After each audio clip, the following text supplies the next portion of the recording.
Hello brother, क्या हाल चाल है। होप सो सब ठीक ठाक होंगे। ऑस्ट्रेलियन इमिग्रेशन की तरफ से कुछ रूल्स माइग्रेशन के हवाले से, स्टूडेंट वीज़ा के हवाले से कुछ रूल जो है ना वो चेंज हुए हैं, और क्या क्या चेंजिंग हुई है वो सब इस वीडियो में हम अभी डिस्कस करेंगे। और काफ़ी ज़्यादा चेंजिंग है जो और कुछ बैड न्यूज़ भी है जो इनकमिंग इंटरनेशनल स्टूडेंट्स हैं और जो यहाँ पे रह रहे हैं उनके लिए भी, और सब हम डिस्कस करते हैं यहाँ पे। और फर्स्ट ऑफ ऑल तो जो स्टूडेंट आ रहे हैं या जिन्होंने अभी अप्लाई करना है उनके लिए है कि उनका इंग्लिश लैंग्वेज का जो क्राइटेरिया है वो इंक्रीज कर दिया। लाइक जब भी स्टूडेंट आता था उसे 6 चाहिए होता था मास्टर के लिए, उनका मास्टर के लिए, तो उन्हें इंक्रीज करके 6.5 कर दिया, और जहाँ पे 5.5 चाहता था वहाँ पे 6 कर दिया। तो और दूसरे नंबर पे उन्होंने बात किया, वो मुकम्मल एक डिटेल आपको उसकी जो है ना वो पीडीएफ मिल जाएगी ऑस्ट्रेलियन इमिग्रेशन की वेबसाइट पे। और दूसरे नंबर पे जो उन्होंने बात किया वो एलिकोस के ऊपर बात किया। जो स्टूडेंट जो है ना वो पाकिस्तान में या इंटरनेशनल जहाँ भी होते हैं वहाँ पे जो है ना वो आइल्स का टेस्ट या पीटी का टेस्ट पास नहीं कर पाते, तो उनको बिफोर स्टडी जो है ना वो एलिकोस लगता है। तो एलिकोस जो है ना वो पहले 4.5 पे भी क्लियर कर देते थे, अभी उन्होंने 5 पॉइंट उसका भी इंक्रीज कर दिया। और दूसरे नंबर पे कुछ स्टूडेंट आते थे जो है ना वो फाउंडेशन की डिग्री पे, तो फाउंडेशन के लिए जो 5.5 का क्राइटेरिया था अभी उन्होंने 6 कर दिया। तो ये था जो ना वो इंग्लिश लैंग्वेज का उन्होंने क्राइटेरिया अभी थोड़ा सा इंक्रीज कर दिया। जहाँ पे 6 था 6.5, जहाँ पे 5.5 था वहाँ पे 6 कर दिया। ये इंग्लिश लैंग्वेज का एक सेगमेंट। दूसरे नंबर पे जो उन्होंने स्टेप लिया है जो इनकमिंग स्टूडेंट है या जहाँ पे जो करंट स्टूडेंट है यहाँ पे रह रहे हैं उनके लिए है कि जो ना वो एक क्लोज लूप बना हुआ था कि जब भी स्टूडेंट आता था डिग्री में या यूनिवर्सिटी में आता था तो वो आता है 6 मंथ स्टडी करता था। पहले ये रूल था, अभी भी है। लाइक अभी इम्प्लीमेंट होगा, अभी अभी न्यूज़ आई है, मे बी नेक्स्ट वीक या उससे नेक्स्ट वीक जो ना वो इम्प्लीमेंट हो जाए। तो वो आते ये करता था कि जब पहले था वो उसकी डिग्री की या जो भी यूनिवर्सिटी से उसकी फीस ज़्यादा होती है तो वो कन्वर्ट करता है कॉलेज में विया वेट सेक्टर में। तो अभी उन्होंने वो क्लोज लूप बंद कर दिया। कोई भी स्टूडेंट अगर हायर एजुकेशन के लिए आ रहा है तो वो हायर एजुकेशन के लिए ही रहेगा। उसके लिए उन्होंने ना अभी जो ना 36.8 मिलियन इन्वेस्ट किया है रेगुलेट करने के लिए वेट सेक्टर और हायर सेक्टर को लिए।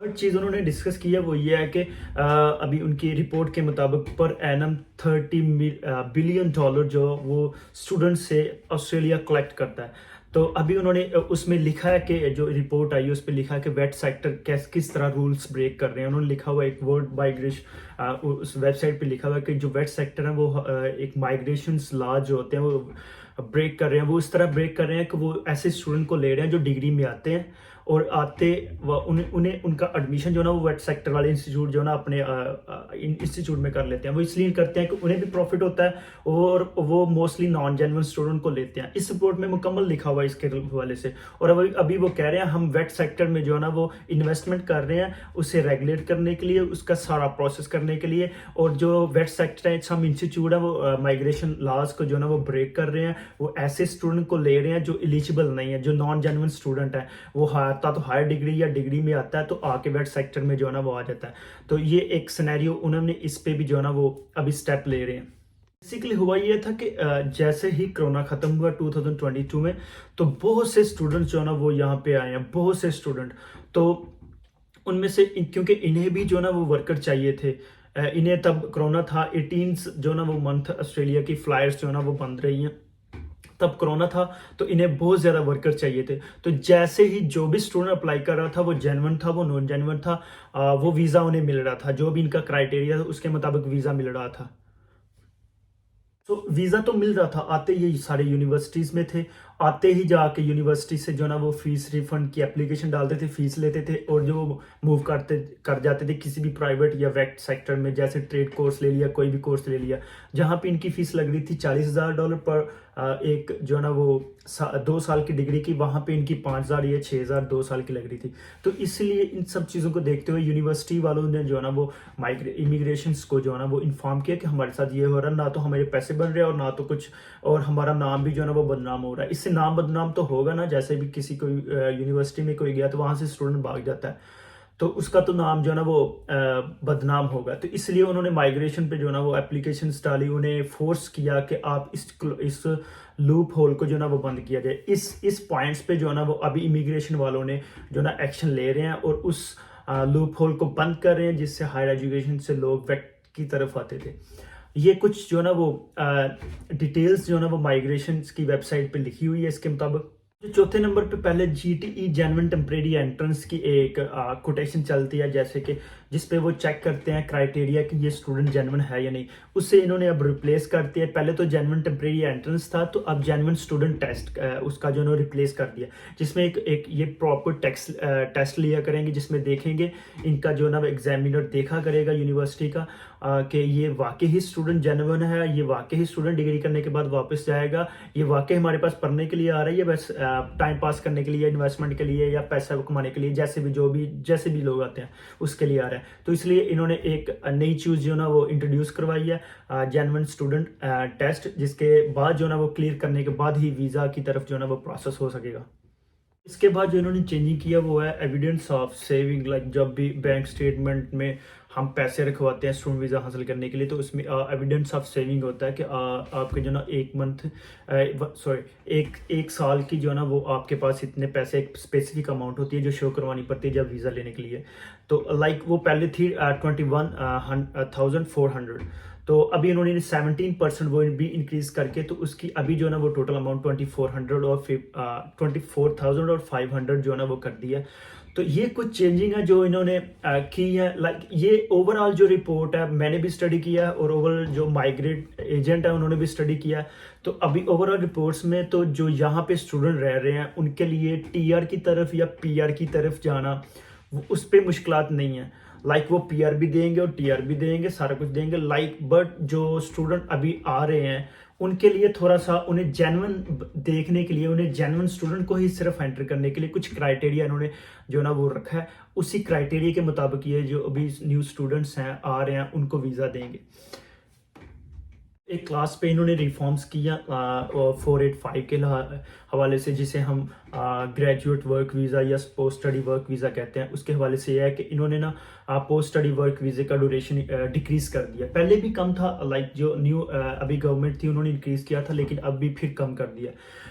जो उसमें लिखा है कि जो बैचलर का स्टूडेंट होगा, जो जिसने यहाँ पे आके बैचलर किया है, अगर तो वो नॉन रीजनल एरिया में है, लाइक मेलबर्न, सिडनी, इस एरिया में है, तो वो सिर्फ 2 साल की उसे वो एलिजिबल होगा 2 साल के वर्क वीज़े के लिए।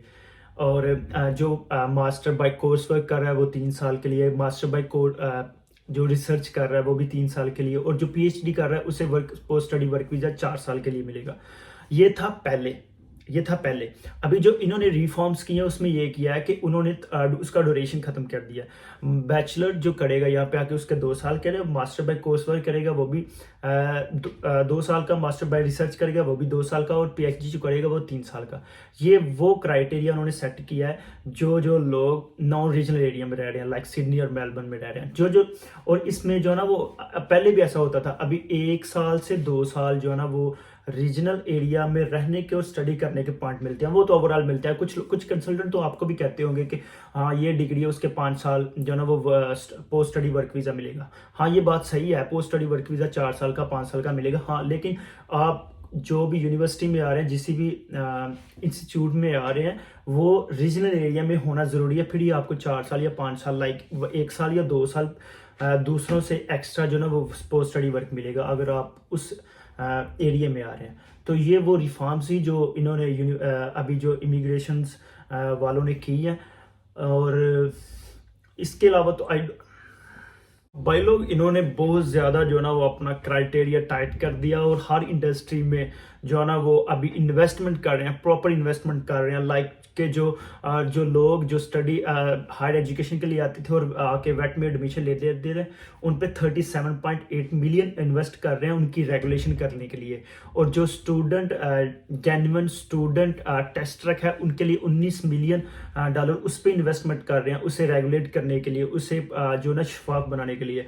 तो इसलिए जो भी जेन्युइन स्टूडेंट है उसे तो बिल्कुल डरने की जरूरत नहीं है, जिसके प्रॉपर डॉक्यूमेंट सारे A to Z रेडी हैं, और हर एक जेन्युइन है। बैंक स्टेटमेंट, आपकी डिग्री, आपका आईएलटीएस का टेस्ट जेन्युइन है, तो आपके लिए तो किसी किस्म का कोई मसला नहीं। हाँ, लेकिन जो स्टूडेंट्स जो ना वो डन बेस पे काम करवा रहे हैं, जिनकी डिग्री में कोई इशू है, जिनका जो बैंक स्टेटमेंट में कोई इशू है, वो अभी वीज़ा फाइल ना करें। और आई डोंट नो कि ये कब तक चलेगा, लेकिन ये अभी इन्होंने जो ना वो बहुत ज़्यादा सख्ती कर दी है। जेन्युइन स्टूडेंट तो टेंशन फ्री होकर वीज़ा फाइल करें और आए, बट जो नॉन जेन्युइन स्टूडेंट है वो थोड़ा सोच के समझ के इस पे जो ना वो पैसे लगाएं। आपके पैसे ज़ाया भी जा सकते हैं और रिफ्यूज़ल भी आ सकता है आपको। आप एक अच्छी यूनिवर्सिटी ले, एक अच्छा एरिया ले, और एक जो आपका जो बैंक स्टेटमेंट वो जेन्युइन रखें, सारा कुछ A to Z जेन्युइन रखें, तो आप वीज़ा अप्लाई करें। होप सो जो ना वो वीज़ा मिलेगा। और कुछ क्राइटेरिया इन्होंने टाइट किया है, आप वो मेंटली प्रिपेयर हो के फिर वीज़ा अप्लाई करें और फिर यहाँ पे आएँ। और ये था जो भी माइग्रेशन वालों ने रूल्स जो ना वो न्यू लॉन्च किए हैं। तो मिलते हैं नेक्स्ट वीडियो में। पीस।